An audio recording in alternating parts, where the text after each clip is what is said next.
Women are coming out and doing work, yes. But they have to do home also. Men ఎలా feel అవుతారంటే ఉమెన్కి నేను freedom ఇస్తున్నాను, ఉమెన్ని పంపిస్తాను బయటికి, అదేదో ప్రైడ్గా ఫీల్ అవుతారు. అంత ప్రైడ్ ఫీల్ అవ్వక్కర్లే ఫస్ట్ థింగ్. అది బేసిక్. అంటే నేను టు అనలైజ్ దిస్, శుభం సినిమాలో క్లైమాక్స్లో ఇంకొక సీన్ ఉండే యాక్చువల్లీ, అంటే రైటింగ్లో ఉండే. బేసికల్లీ చెప్తూ ఉంటుంది కదా, బేసికల్లీ తిను ఏంటి, నీకు ఏం కావాలో అది చెయ్యి, ఇంకా ఇది నీ లైఫ్, ఇది నీ జీవితం, you do what ever you like, నేను నీకు చైన్ ఇస్తా, నీకు నేను ఏదైనా ఇస్తాను చైన్ ఇస్తాను, ఫ్రీడమ్ ఇస్తాను, నువ్వు ఎవడం ఏంట్రా ఫ్రీడమ్.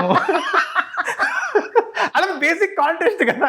హస్బెండ్ కూడా ఇంట్లో పని చేయాలి. ఎప్పుడైతే వైఫ్ వాళ్ళ వైఫ్కి కూడా పని ఇచ్చాడు అంటే, like I mean she's doing outside work, husband should also do the home maker thing. అప్పుడే కదా ఇల్లు బ్యాలెన్స్ అవుద్ది. వైఫే రెండూ చేయాలి, హస్బెండ్ ఒకటే చేస్తాడు, అక్కడ చాలా ప్రాబ్లం అవుతుంది.